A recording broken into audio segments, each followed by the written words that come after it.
please learn from each other. Welcome.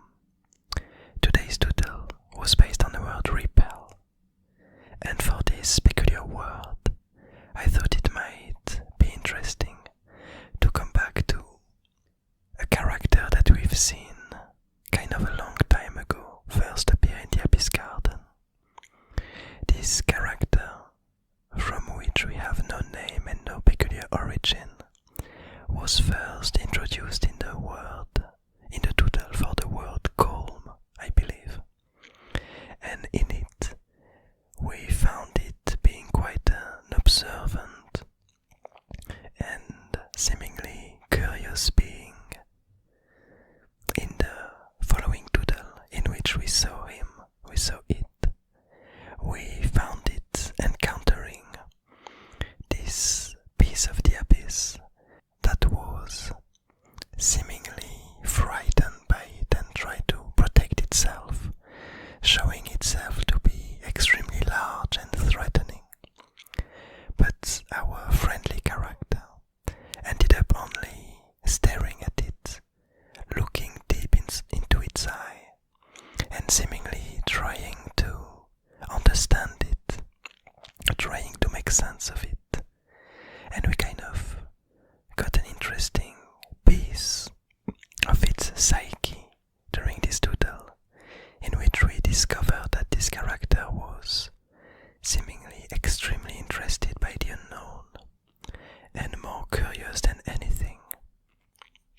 It did seem like it had a really hard time to be afraid, and would instead have a tendency to kind of be attracted by what it didn't know, and to really lose itself in it, to try to understand whatever just appeared in front of itself. And then, I believe, when we discussed it last time, the discussion happened with my partner, and so we had these theories, this understanding that this tiny piece of the abyss had been somehow locked inside of this artifact box, inside of this ancient relic. And the theory at the time was that this peculiar piece of the abyss was trying to be contained, that it might have been one of the early examples of the abyss spreading in the Abyss Garden, and that either the ancient artifacts or other entities tried to control it, tried to keep it away from the Abyss Garden, to keep it enclosed in some kind of tool, in some kind of box that would stop it from spreading all around. And as we saw last time, this box couldn't stop its spread, couldn't stop its growth, and it started to kind of leak from it and to be able to extend out of the box, to be able to escape it.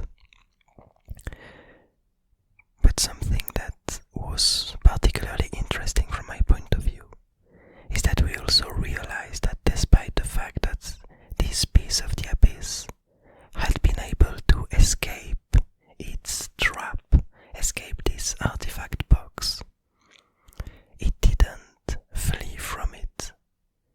This box seemingly became some kind of home to it, some kind of safe shelter, safe place. And as this new character, this unknown seeker, slowly approached it, it seemed like this piece of the abyss genuinely wanted to scare it away.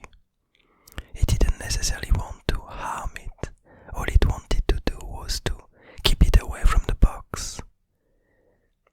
And the theory behind it was that this tiny piece of the abyss might have been willingly trying to contain itself in this box with the help of these old artifacts that it might have understood. The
this character, this masked character, seems to have taken a liking to the tiny creature, and they seem to have begun some kind of conversation now that somehow they understood that they didn't want to harm one another.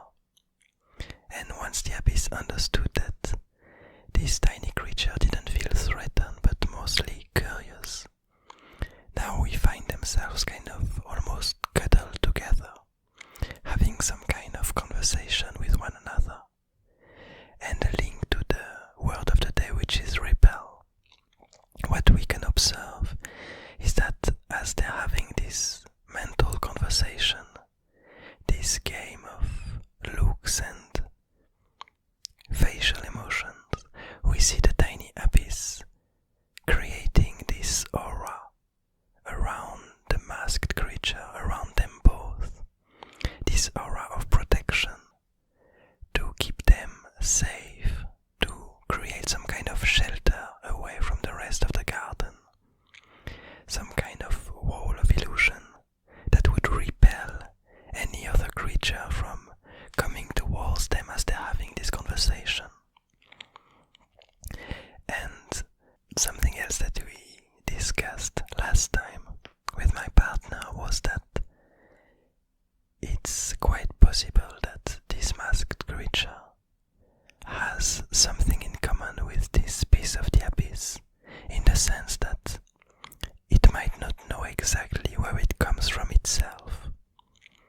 Because the first time we saw it, it seemed really curious about the world around it, but it also had this sense of empty unknown, as if it didn't know where it itself came from, because it just really appeared in this place that we saw it, and there's really no hint as to where it came from, and its identity, its visual, the way it looks, is quite peculiar compared to a lot of the other creatures in the garden. We don't exactly understand how it moves around, how it travels, and how this multiple colony of itself spread from its head. So there are a lot of unknowns surrounding it, and we can imagine that this creature is simply, as it wanders around, is simply trying to find some explanation, some understanding of its own existence. And the fact that these two characters, this enclosed piece of the abyss and this unknown seeker, kind of found themselves and are starting to try to understand each other, it somehow brings some kind of really warm feeling to my heart. I really enjoy this, how these two characters start to interact with each other, and the fact that they found themselves. And it somehow seems like something that's seemed to be happening a lot these days in the Abyss Garden. We often have characters that first appeared in some doodle and that went on to their adventures and at some point discover another character.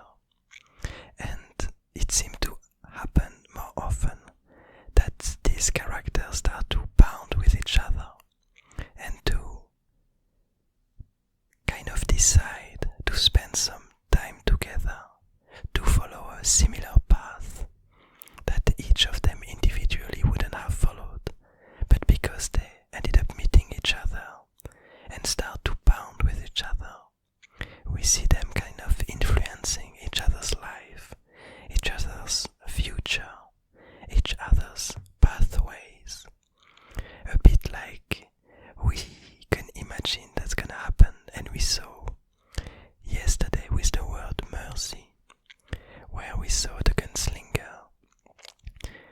showing mercy to this intriguing serpent-like creature, which seemed to have quite intriguing powers of replicating itself. And we discussed yesterday that there's a good chance that the gunslinger might actually kind of bound with this new creature, that they might become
first experiences they had. Because if you picture our brains or our experiences as some kind of tree, the first experiences and the first understandings that you create as a child are kind of the base of all the rest that you build upon. And so you have all of these new experiences that somehow get linked to the previous ones that you had. And so whatever came first, whatever understanding, whatever experiences emerged first in your brain, they end up being fired way more frequently and getting stronger and stronger. And that's also why you have a really hard time questioning ideas and beliefs the further they are in your past, in the sense that if you somehow believed something or understood something in a specific way, had a specific point of view when you were maybe 7, 8 or 9, and you kept on building upon it, adding new knowledge and new things upon it, questioning this initial belief becomes harder and harder, because you could imagine that it has a branch. This belief has a really huge branch, on top of which a lot of tiny branches ended up building up. And to cut off this big branch means creating a lot of changes in your brain and requiring a lot of energy to rewire all of these things that you connected to it. But anyway, I'm rambling a bit too much. I hope that you enjoy this doodle and the explanation behind it, these characters and the different paths that they're seemingly trying to go towards. I hope you're having a nice day, a nice evening, a nice morning, and I'll see you